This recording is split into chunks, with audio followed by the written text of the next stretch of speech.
BYU's NIL fund has been helping the Cougars land some major players and coaches recently. Can Utah keep up with their rival in the NIL game? We're talking about it on today's Locked On Utes.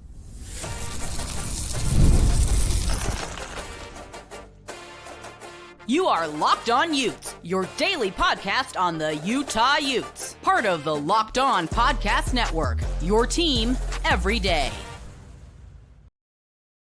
Hello, everyone, and thank you for making Locked On Utes your first listen and view of the day. We are part of the Locked On Podcast Network, available wherever you get your podcasts, as well as on YouTube. If this is your first time tuning into our show, make sure you like and subscribe. We're also available wherever you get your podcast.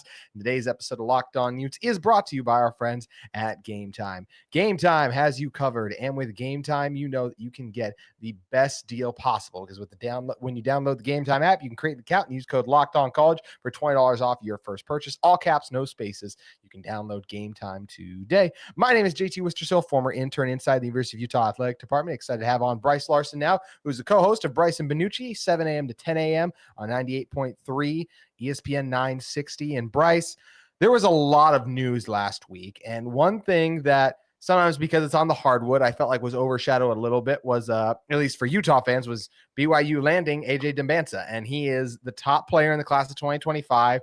And the fact that BYU was able to meet his NIL asking price, whatever it was, $5 million. It was reported he asked for $7 million. I don't know exactly what he ended up with, but the fact that BYU has shown the willingness that they can land the best player in a sport as big as basketball, you lured an NBA head coach away too. And we know the Cougars NIL funds are very strong. I do think that is a concerning thing for Utah, that your rival seems to have better NIL funding than you in a sport that NIL is really everything right now moving forward. Absolutely. And you mentioned it, AJ Dumbansa. I think the latest report from Matt Norlander of CBS Sports was $5 million, and each school kind of matched that. And then he got some stuff on top with Red Bull and Nike here and there. But you're exactly right. That shows that BYU, at least on the basketball court, is in it to win it. Now, the biggest question down south is that where's that money coming for the football program? If there's so many billionaires that want to fund BYU's NIL, why haven't you seen these big time deals being made for their football program? We haven't seen anything yet, but that could come down the road. Might just be a basketball thing. A lot of people take the Ryan Smith aspect into it, say he's a basketball guy. He might be funding a lot of that, the majority of that. It's still kind of murky. There's reports out there. We don't really know the answer to that question. But you're right. The NIL is there for BYU, at least on the basketball court. We'll see if it translates into some big-time football transfer portal products. Make a great point, because I was surprised when I pulled up the good old recruiting rankings. According to 24/7 Sports, BYU all the way down at 61, and Utah's up at 38 now. Now, sometimes that's hard to go on because the BYU might be prioritizing a transfer portal, and versus a Utah might be recruit heavy. It comes down to the numbers at times. So that is something else bearing in mind. Utah does have 24, BYU only 18. So they might round that out a little bit more, and then they might be able to climb the rankings as well. But yeah, it has been only basketball so far, but I just still think the fact that you're able to land the top player in the class is where, and a guy who just has it, who should be the number one pick come the 2026 NBA draft, is where it's really scary for if you are Utah in that spot. So it's just going to be something fascinating to watch moving forward, is how does Utah and BYU continue to compete for recruits? Like, obviously BYU is separating themselves in the hardwood massively. Utah very easily could have beaten BYU last year. Calls didn't go their way, and BYU made more plays, but I don't think that rivalry is lopsided. And the question now is too, like, we do see a lot of Utah players, and BYU has some players too in the transfer portal. And a lot of times when those players enter the portal, they want to stay in the state. So there ends up being that crossover too, which is something else that kind of bear in mind, I feel like is very interesting too. And I'm very curious to see how it moves over to football, because the NIL support is there, but hasn't fully come into force with football. And the one thing I will say for Utah is, if BYU does start pouring more into football, that's where recruit development becomes even more important if you're Utah. It's what allowed them to beat the likes of Oregon and USC when they weren't getting those great recruiting classes. And maybe this isn't even the Utah BYU conversation. Maybe it's the Utah everyone conversation, because Colorado just got the best QB in the upcoming class too. So for football, so maybe this becomes just development becomes that much more important when the NIL isn't there to the same degree. I mean, just last week, Utah lost a guy they thought they had, right, in Cameron Calhoun, because of NIL. Yeah, absolutely. And that should be something that Utah fans should be worried about a little bit. It is worrisome that two programs could come in and offer, quote, what was alleged as double the NIL, and Utah couldn't match that. If that report is true, that's a big report. That's something that Utah fans should probably be worried about, especially when they look around and see, as you mentioned, BYU landing the number one recruit in basketball. Does that translate to the football field? We'll find out. That's yet to be seen. But yeah, this is definitely something that needs to be looked into a little bit more for the University of Utah. Now, they've been able to pick up a couple of what seems like a couple of big time recruits and transfer portal guys, and we'll see how they turn out on the football field. But yeah, NIL increasingly is becoming a bigger and bigger thing in college football, and Utah, I think they need to step it up a little bit when it comes to that portion of what could be for the University of Utah. Yeah, Utah's been able to keep some of their guys. Go back to what they were able to accomplish last week. Spencer Fano staying. Caleb Lomu is staying for sure. Jonathan Hall staying. Smith Snowden seemingly staying. I think a few weeks ago he said Utah man. So that was a nice one because there were a couple of whispers, at least on social media, about some BYU stuff there. So that's a nice one.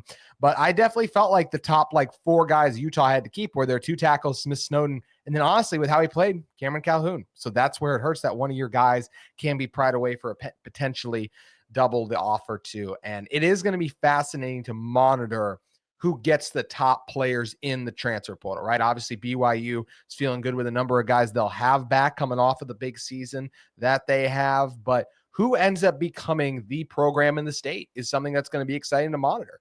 Utah had been in the past, but now BYU's won 2 in a row. They just had a much better regular season. And they still got that. And like I said, if they decide to pour it in, they have really good NIL funding too. So I think this rivalry is going to be incredibly intriguing for years to come. Yeah, it definitely is. And it's been fun to watch the recruiting philosophies between the two schools over the last couple of seasons. BYU has gone really high school recruit heavy in the last couple of years. I'm curious to see if they go transfer portal. Don't get me wrong, they've been taking a lot of guys from the transfer portal, but it's been the majority have been guys from the high school level that they like to develop into starters and players. And those types of guys have become the guys who have been making the biggest plays for him. Now there are, you sprinkle in, you plug those holes like at quarterback with Jake Retzoff, you pull him from a junior college. At wide receiver, you get some of your biggest guys from UConn and other places. And so you go and plug those holes. But for the most part, it's been guys that they've developed into starting players there at BYU. Now, on the flip side, Utah, I feel like they've gone pretty transfer portal heavy over the last couple of years. Yeah, there's been those high school kids from the state of Utah that they bring in, and from Florida or Texas or California, some of those recruiting spots that they like to jump into. But it feels like they've used the transfer portal a little bit more than what BYU has in the recent couple of years. Now, we'll see how that continues to shake out, if that's the way that they want to go, and how the philosophies change down the road with these two teams. Yep. The transfer portal always brings about a lot of change, and something that also brings about a lot of changes when you hire a new offensive coordinator in Jason Beck. And Jason Beck has started to assemble his staff. Obviously, a new QB and wide receiver coach brought in, but lost in the shuffle. It's a new QB coach at Utah. We're going to be talking about what Utah's new quarterback coach will be offering to the University of Utah in one moment.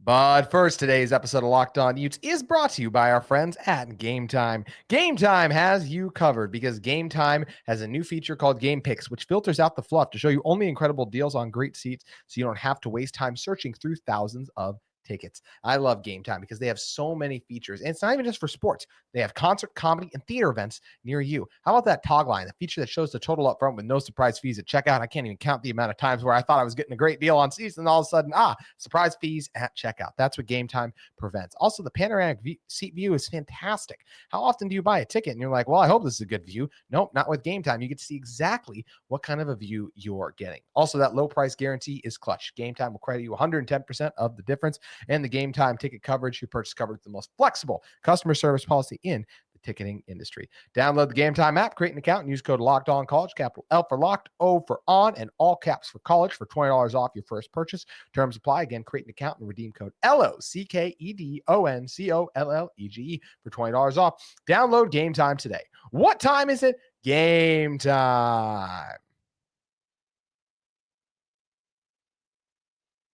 All right, Brice, coming back in here. Lost in the shuffle of all the additions last week, and understandably so, was the hire that Utah made in Detmer Jr. This is a guy who's going to be Utah's new QB coach, comes over from New Mexico as well, but his journey goes back a little bit further than that. He was with Beck at Syracuse as well, and as a player, he was at BYU for 2 years, actually, before transferring to Texas A&M Kingsville. And this is a guy who he put up numbers as a quarterback at Texas A&M Kingsville, so he's played the position. Yes, I didn't play it at a level of the University of Utah, right? But still played the position, so he knows what goes into having success at the position. I think the thing that excites me the most is he was with Devin Dampier last year, so they have that rapport as his quarterback coach and quarterback. They'll be able to work well. I don't know if Jason Beck is a sideline or booth guy, but if most offensive coordinators are booth guys, so that's going to mean Dampier is going to be communicating frequently with Detmer Jr. on the sideline, and because they have that rapport and he's even had experience playing the position at the college level, I feel good about this hire. Yeah, absolutely. This is a guy. First of all, I want to say I love the picture that he tweeted out of himself in all Utah gear, getting ready for him to look the part there with the University of Utah, getting the fans hyped up there. But one thing about Coy Detmer Jr., when in his time at Syracuse, he helped Syracuse take that quarterback position when they were ranked like 108th nationally at the quarterback position, all the way down to 46th in the nation. That's a big time jump. And he did it alongside Jason Beck, that offensive coordinator that you are bringing in now for the University of Utah. So with these two guys together, you add in Dampier at the quarterback position, a guy who is a mobile dude that can throw the football. He can also run it. Got to bring the interceptions down a little bit at 12 touchdowns to 12 interceptions. You want to cut those interceptions in half, make it a little bit respectable there. But as long as they could take care of the football, man, the sky's the limit with this offensive coaching staff. It's starting to look good with the guys that they're bringing in. It really is. Love the running back coach, the receiver coach that Utah has added. Jim Harding's continued to do a great job on the offensive line up front. Utah has a history of producing good tight ends, even though they lost Carson Ryan in the portal. Landon King has a potential to be a dude. So I'm really happy that he is back with this Utah squad. And yeah, you mentioned Dampier. It's hard not to be excited about his addition, even a week removed from it still, because yes, like you said, the 12 interceptions, a problem. But man, was he a problem for opposing defenses last year. Jason Beck and Dampier together, the fourth best offense in all of college football. Dampier in rare company when it came to rushing yards and passing yards for a quarterback. And his elite ability just to make guys miss, buy time. It's just such a far cry from what Isaac Wilson had brought in the past. I mean, honestly, Brice, I just feel like Dampier is going to make this Utah offense really fun and exciting to watch. And obviously, that is something that we have not seen in Salt Lake City, a fun and exciting offense that's capable of making jaw-dropping plays, type that make you go, no, no, no. Oh, wait, yes, that's what Dampier does, and he did it really well last year. And I feel like showed enough of a sample size to prove he's ready to see if he can do it on the Power 4 level. Going back and watching a little bit of the film from Dampier, you go back and watch like that Auburn game and a couple of other games, and the way that he can get out of the pocket and extend plays, just as you mentioned, he reminded me a lot of Noah Fafita. Like that play where he rolls out to the right and he just throws it down the field, puts it right on the money in a cover two look with a cornerback underneath, got the safety over top. He puts it right in between them on the sideline as his wide receivers going out of bounds. Those types of throws remind me a lot of a Noah Fafita, who's a mobile guy that can make plays happen, big play guy. It also reminds me, his running ability reminds me of the guy at Houston, right? Once they get down to the goal line, they allow him to run that football, and he could punch it in. He's a big burly dude. He could run some guys over and get into the end zone. So you've got like that dual threat ability where he's not as small as a guy like Noah Fafita. He's a little bit more, he got a little more meat on his bones, and he can run dudes over, but he also can throw the ball pretty effectively. Brice, you do a great job covering the Big 12 as a whole, as well as covering BYU and Utah with what you do with ESPN 960. I think the one thing that's also really exciting about this edition for Utah is so many games last year you lost because you had, if we're keeping it real, bad quarterback play. I don't know how Dampier is going to look this year, but I don't see it being bad quarterback play. I think he's definitely an upgrade. So I do expect Utah to get back to being in at least the top half of this conference. And I think there is a chance that Utah could bounce back and be a true contender. I mean, I feel better about Dampier's addition at this moment than I did Sam Levitt last year or Jake Retzloff at this time. When you look at the talent that's still coming back for Utah on defense, you know he's going to be well protected with those 2 tackles. This was a massive get for Utah, and I think genuinely raises their ceiling, as well as obviously Jason Beck, the hire there. You pair these 2 together, and you got to be feeling more optimistic about this Utah team now that they don't have to just rely on the health of Cam Rising. I would agree with you 100%. And one of the things about the Big 12 conference is that it's anybody's conference. There's not a team that is the elite team in this conference. You mentioned Sam Levitt, you mentioned Jake Retzloff. Guys like that can come in and be the guy. Why can't Dampier come in and be the guy? He can, especially because he brings that elite ability. Pair it with a really good defense where you've got guys making plays and shutting down opposing offenses. If you can score at least 21 points, you're going to win a lot of football games this year, JT. Just give us 21 points. That's all I'm asking. That was a tough, and you know how tough an ass that was last year too. Yeah, I know. Oh, man, it's crazy though. We talk about Dampier and we just talk about like how unlikely it is that an ASU did what they did. BYU's over under for win totals was 4.5, and they were contending. And honestly, I wish they did. And I liked Iowa State, but like, man, do I wish BYU found a way to get into the title game, because they would have at least made it a more competitive game than what Iowa State ended up offering up. But I opened kind of Pandora's box a little bit there, talking about like, well, if this goes right for Utah, they could be there. Man, how many teams in this conference do you feel like we could say that about? I feel like it's legitimately, after ASU was picked last, genuinely might be 14 of the 16 teams in this conference. I feel like I could make that pitch about for next season. That's like everybody except for Cincinnati, right? I mean, even UCF. I was thinking Cincinnati. And maybe UCF just barely bringing back Scott Frost. You got Rich Rod heading back to West Virginia. I think these guys in their first year could make a run at the Big 12 conference if they bring in the right talent to pair with some of their coaching that they're bringing in. There's teams across this conference that, easily could put it together. Arizona, I'm kind of still up in the air about it. They're retaining a lot of guys, but we'll see how they end up.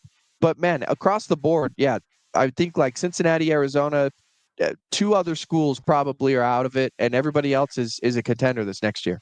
Like, I know Mike Gundy almost got fired, but he was just in the Big 12 title game last year. All it takes is them getting the quarterback position right too, and you think that they should be right back up towards the top 2. Fafita's still at Arizona, right?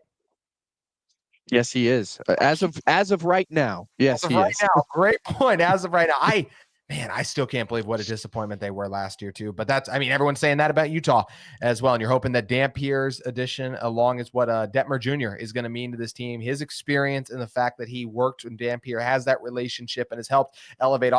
We mentioned his time at Syracuse. He's the reason that Damian Alford, in part, like he was a part of that offense that helped it seem like Damian Alford was a really good get for Utah.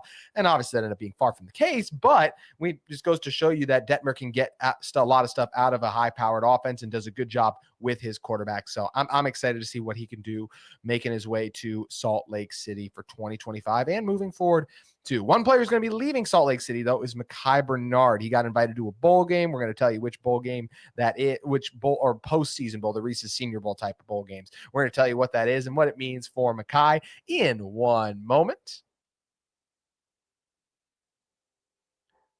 But first, today's episode of Locked On Utes is brought to you by our great friends at FanDuel Sportsbook. FanDuel has you covered. You can get ready to tackle the NFL action with FanDuel, America's #1 sportsbook. Because right now, new customers can bet $5 and get $150 in bonus bets if you win.